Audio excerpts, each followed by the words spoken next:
Зар шығару кезіндегі ауырсыну түрлері, себептері және диагностикасы. Зар шығару кезіндегі ауырсыну проблемасы көбінесе әйелдерде де, еркектерде де байқалады және урологиялық немесе гинекологиялық сипаттағы көптеген себептер оны тудыруы мүмкін. Зар шығару кезіндегі ауырсыну түрлері.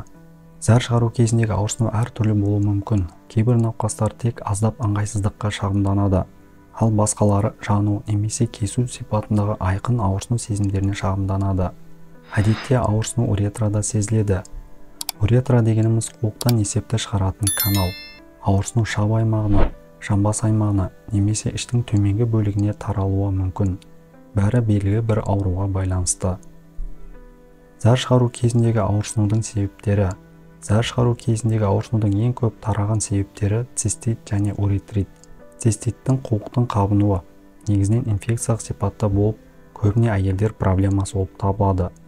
Әйелдердегі уретраның қысқа болуына байланысты патогендердің қуыққа тікелей енуін жеңілдетеді, содан цистит дамиды. Еркектерде уретра ұзынырақ болады және инфекциялары сол жерде шоғырланып, уретрит тудырады.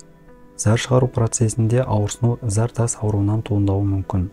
Онда зар шығару жүйесінде несеп ағынын бұзатын тастар пайда болады.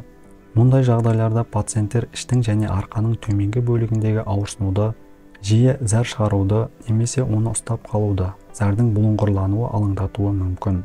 Зар шығару кезіндегі ауырсыну жыныстық жолмен берілетін инфекциялардан да туындауы мүмкін. Оларға жыныстық герпес, гонорея, хламидиоз, уреплазмоз инфекциялары жатады. Сонымен қатар жыныс мүшелерінен бөлінділер және қышу мазалайды. Еркектердегі зар шығару кезіндегі ауырсынудың жалпы себебі простата аденомасы, простатит, фимоз, баланопаститтен болады. Әйелдерде ауырсынуды молочница, вагинит немесе кальпит тудыруы мүмкін. Зар шығарудың ауырсынуына ықпал ететін маңызды факторларына инфекцияның несеп жыныс жолдарына енуіне ықпал ететін жеке гигиенаның дұрыс сақталмағанынан туындайды. Зар шығарудың ауырсынуы кезінде қай дәрігерге бару керек? Егер зар шығару кезіндегі ауырсыну бірнеше күн ішінде жақсармаса, сіз дәрігерге қаралуыңыз керек. Егер ауырсынуға жаңа белгілер қосылса, зардың бұлыңғырлануы, зәрдегі қан, температураның жоғарылауы, дереу дәрігерге бару қажет. Әйелдер гинекологқа, ал ерлер урологқа жүгіне алады.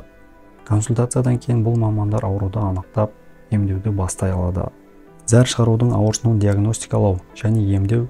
Зар шығару кезіндегі ауырсыну әртүрлі аурулардан туындауы мүмкін екенін ескере отырып, диагноз қою үшін дәрігерге пациентті тексеруден басқа диагностикалық процедуралардың кең спектрі қажет болуы мүмкін.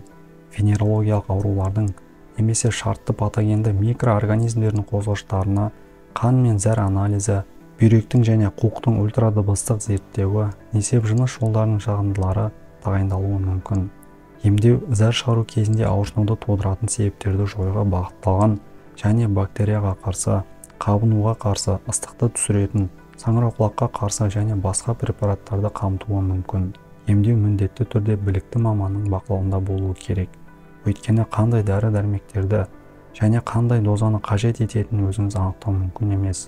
Зар тас ауру кезінде науқасқа зар шығару жолдарын бітеп тастайтын тастарды жою үшін хирургиялық араласу қажет болуы мүмкін. Ауру асқынбаған жағдайларда тасты ұсақтауға бағытталған әртүрлі әдістер қолданылады. Олардың қалдықтары денеден табиғи түрде шығып кетеді. Құрметті достар, сіздерге видео пайдалы болған болса, достарыңызбен бөлісіп, лайк басып, коммент қалдырыңыз. Және де арнаға тіркелмеген болсаңыз, тіркелуіңізді сұраймын. Дендеріңіз сау болсын.